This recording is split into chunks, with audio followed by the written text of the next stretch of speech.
1990年5月，陕西省的考古工作者正在细心清理一处古代的坑穴。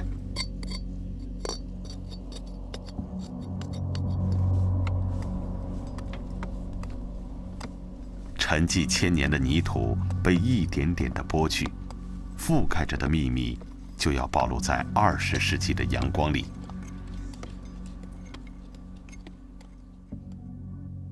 最初的景象却令人迷惑。拨开泥土，一个陶制的人头露了出来。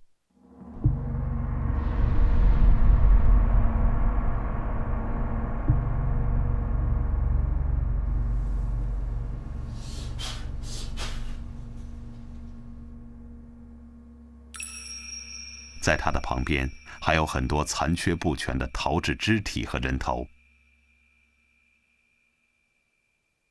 陶人的脸上表情丰富，有的在微笑，有的在沉思。他们让人联想起著名的秦始皇兵马俑，但是看起来又有很大的不同。他们是谁？为什么会留在这里？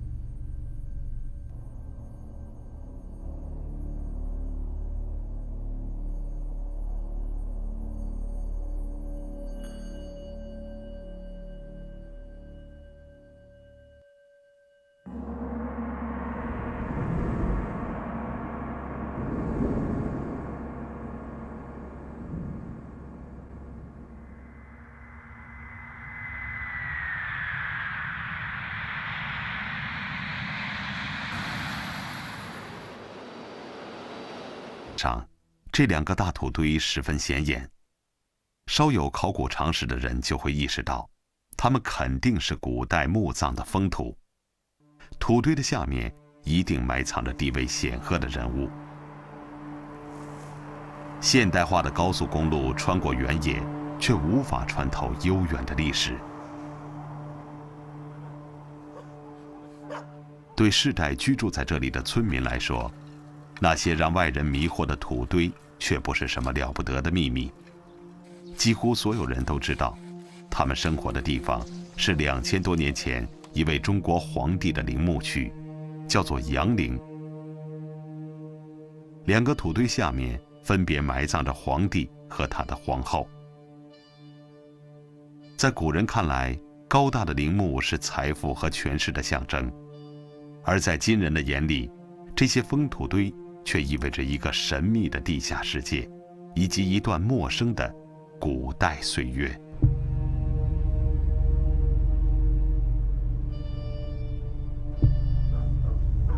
1972年的一天，陕西省文物管理部门接到一个紧急任务，要他们赶紧前往阳陵。据说附近的村民在修建水利设施时发现了人类的尸骨。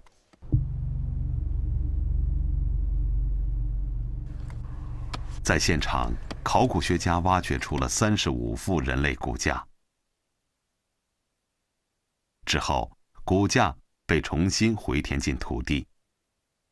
如今，在汉阳陵考古陈列馆保留着的是当时出土的一些铁器，它们是古时候用来限制犯人自由的刑具。史书记载，古代中国的皇帝经常使用罪犯来修建陵墓，那些可怜的人很可能就是修筑阳陵的刑徒。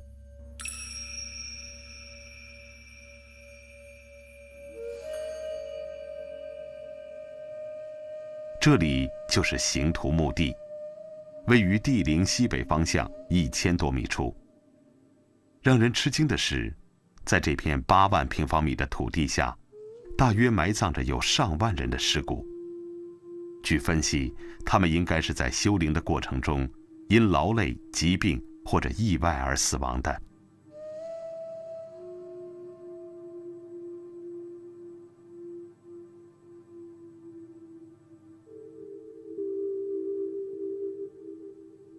就在离阳陵不到40公里的地方，耸立着人类历史上最伟大的工程之一——秦始皇陵。根据记载，在38年时间里，秦始皇先后动用70多万人修建陵墓，并用最残酷的刑罚对待为他劳动的人们。秦始皇对民力的滥用，最终断送了他的帝国。秦始皇死后仅仅4年，强盛一时的秦帝国灭亡。公元前202年，西汉帝国又一次统一中国。阳陵修建于西汉初年，比秦始皇陵只晚了不到1个世纪，规模上却无法和秦始皇陵相提并论。但是，经过多年的风雨剥蚀，皇帝墓的封土仍然有32米高。这样的工程在2000多年前一样是不可思议的。帝陵的封土呢，30万立方米。根据当时算，如果一个工人一天，运一立方土，这个再夯一立方土的话，这就得30万个工。实际上，当时的这个劳动力是达不到这个工作效率。究竟有多少人在这里劳动过，谁也无法估计出确切的数字。在现代人看来，仅仅为了死后的世界牺牲那么多的生命，这个皇帝也和秦始皇一样残暴而冷酷。但是，在古代中国的历史记载中，阳陵的主人是最著名的人君之一。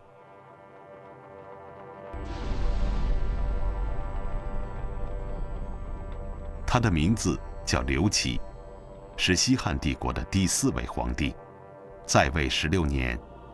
死后人们尊称他为景帝，意思是他有很强的决心和意志力来推行仁义。在那时的中国，对罪犯的残酷不会影响一个皇帝的业绩。景帝因为对大部分臣民的宽厚，赢得了古代史学家一致的赞誉。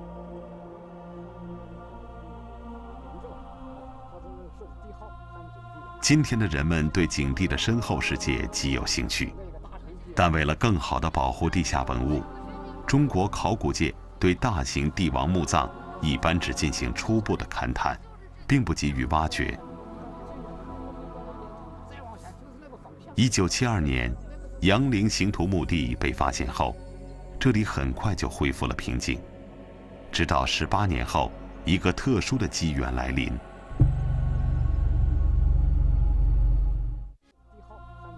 今天的人们对景帝的身后世界极有兴趣，但为了更好地保护地下文物，中国考古界对大型帝王墓葬一般只进行初步的勘探，并不急于挖掘。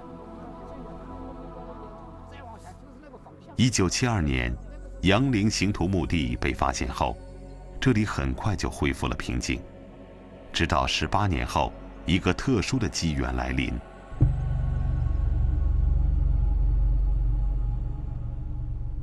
1990年春天，西安市政府为了给游客提供更好的交通设施，决定修建机场高速公路，勘定的路线就从阳陵陵区通过。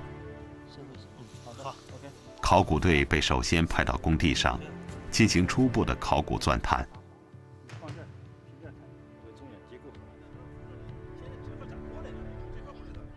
王保平先生从18岁时就开始从事考古工作，而他考古生涯的大部分时光是在阳陵度过的。他几乎走遍了阳陵的每一寸土地。这有一天中午，一片包谷地，我穿这个短裤，穿这个背心，领着几个探工，从早上8点到下午钻到3点，顶着烈日，哎呀，包谷叶子把我胳膊全都刷红了。为什么这样？我找到感觉了，有了新的发现。就在选定的高速公路的路基下面，果然埋藏着一些地下坑穴。经过考察，人们发现，阳陵陵区的地下坑穴规模庞大，在最初探明的2个区域里，一共有48座。考古学家判断它们属于阳陵陵区的从葬坑。我认为它和陵墓的关系，它是有了个主从的关系，墓主人是主，外边埋着这东西是为墓主人埋的，跟从的关系，这就形成了主从关系。那么这样，我就把那一批坑叫重葬坑。在古代中国，只有皇帝、诸侯和重臣才有资格在主墓穴旁边安排从葬坑，它们一般有着极强的象征意义。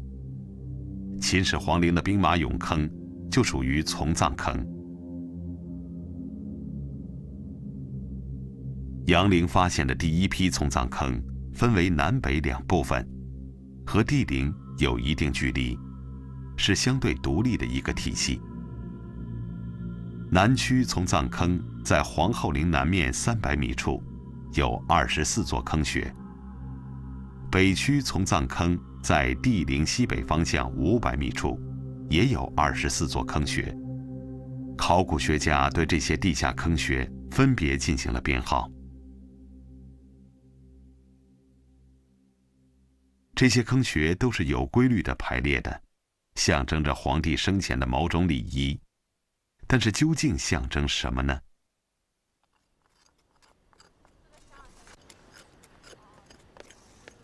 为了不影响道路施工，考古队首先对南区的6号坑、8号坑、17号坑和24号坑进行发掘。其中8号坑有291米长，比著名的秦俑1号坑还要长81米。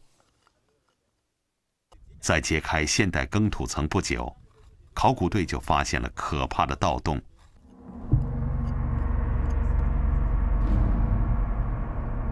等待人们的会不会是彻底的失望呢？幸好在地下坑穴里还留着一些盗墓贼不感兴趣的东西。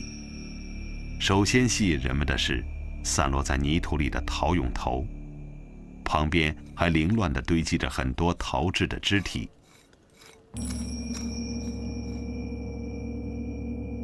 残缺不全的陶俑被运出坑穴，送到文物修复工作室。面对他们的形象，考古学家也有些莫衷一是。以往挖掘出来的陶俑，身上一般都雕刻着完整的衣服，这样的陶俑似乎从来没有见过。经过细心的清理、比对和修补，这些2000多岁的陶俑又一次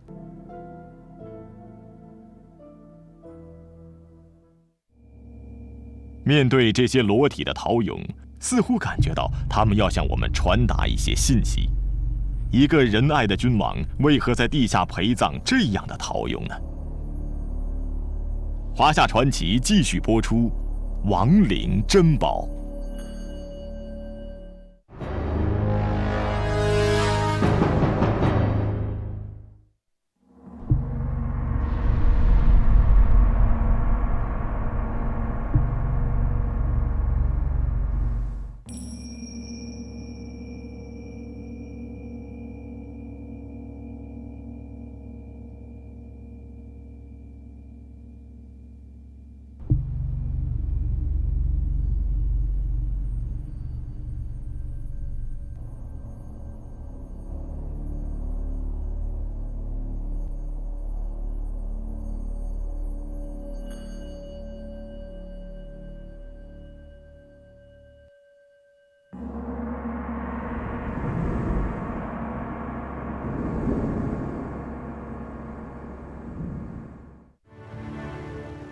4个地下坑穴清理后被重新填平，新建的高速公路从上面通过。如今，每天这里都来往着无数的人们，他们中很少有人知道，自己匆忙经过的地方，其实就掩埋着2000多年前的历史，以及许多等待解开的疑惑。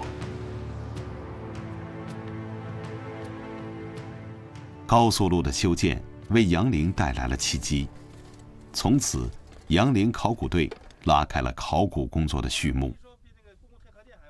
在紧急清理完高速公路路基下的几座从葬坑后，考古队开始了全方位的探测和挖掘。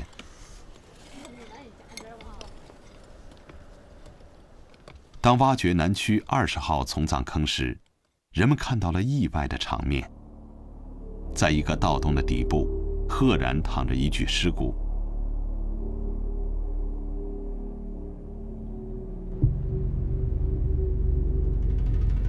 根据尸骨身旁的2块砖，人们判定他是盗墓贼。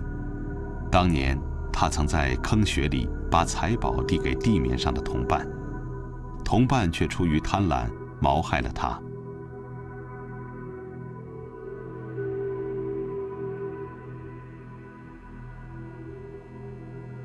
虽然经过盗掘，但这个坑穴里仍旧保留着丰富的文物。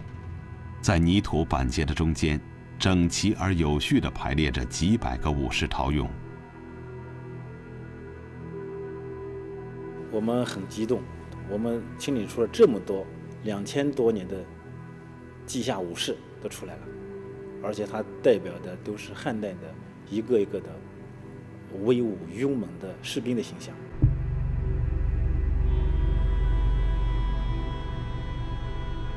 除过他的躯体里面的鞘孔全部都做出来以外，他身上带的各个零部件做得非常小，非常精巧，做得非常细致，全部都有，很全，非常全。在这次出土的一些陶俑的外表上，人们发现了残留的铠甲或衣服痕迹。有了实物印证，人们终于弄清了裸体陶俑的来历。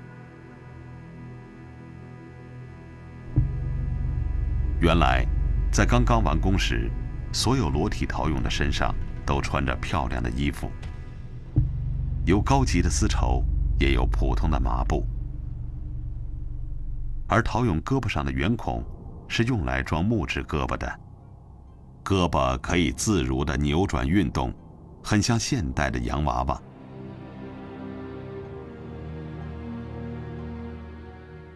由于年代久远，衣服和木头都腐朽了，所以只剩下了裸露的缺胳膊的身体。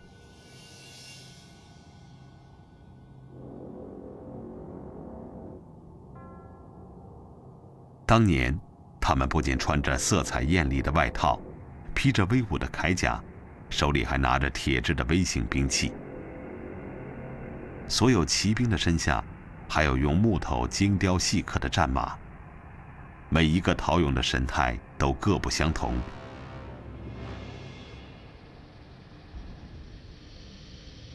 让人们感到意外的是，在武士的队伍中，站立着一些健康美丽的女子，有的还是骑士。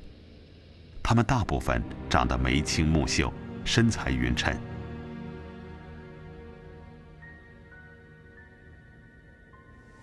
奇怪的是，在这些女兵中，也有几个长得特别丑陋，高耸的颧骨毁坏了面容。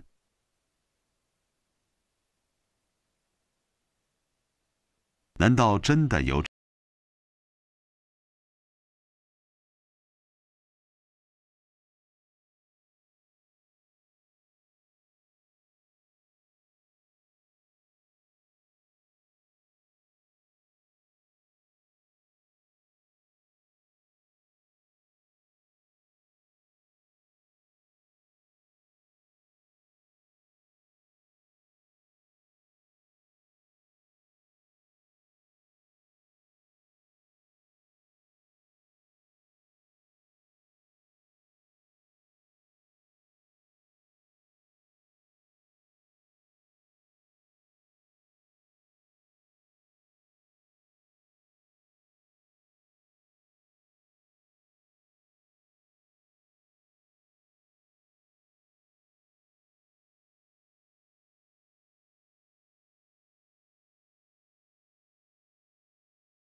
中国古代传说，远古时一个叫女娲的始祖，照着自己的样子，用泥土捏出了许多小人，赋予他们生命，人类就这样诞生了。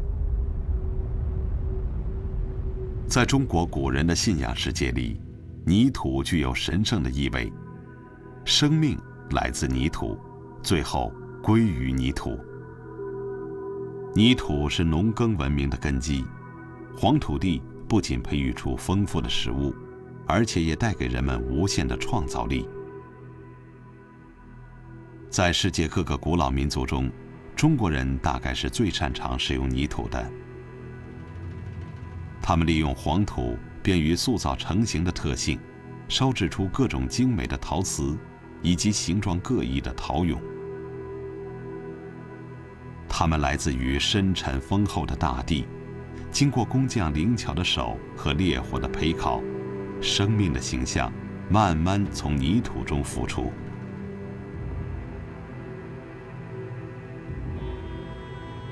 在目前出土的中国古代陶俑中，最轰动世界的莫过于秦始皇兵马俑。兵马队象征着皇帝生前气势磅礴的部队，所有士兵和战马都和真的一样高大伟岸。士兵们个个披挂整齐，神情严肃，随时准备投入激烈的战斗。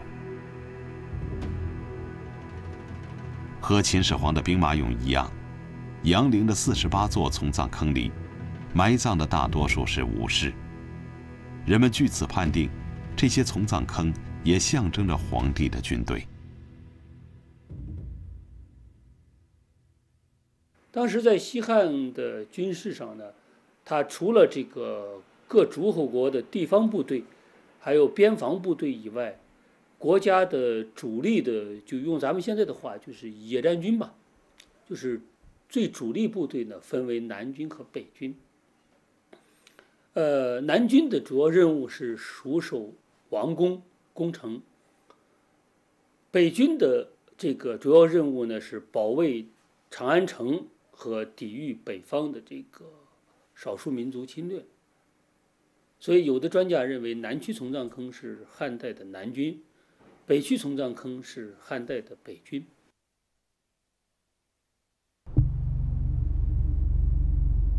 和秦始皇的兵马俑相比，汉景帝的武士们要矮小得多，也没那么强壮和肃穆。虽然是武士，却看不出丝毫的紧张和凝重。整装待发的姿势，更像是某种优雅的舞蹈动作。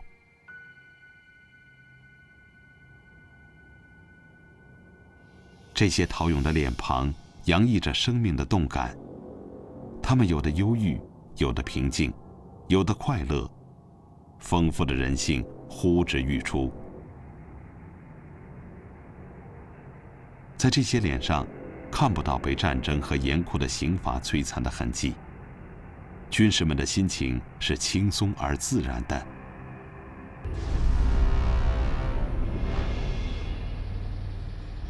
这一切都和秦始皇的兵马俑形成了鲜明的对比，象征着景帝时代的安详与和平。西汉帝国的头几位皇帝都吸取了秦朝灭亡的教训，对人民实行轻徭薄赋、休养生息的政策。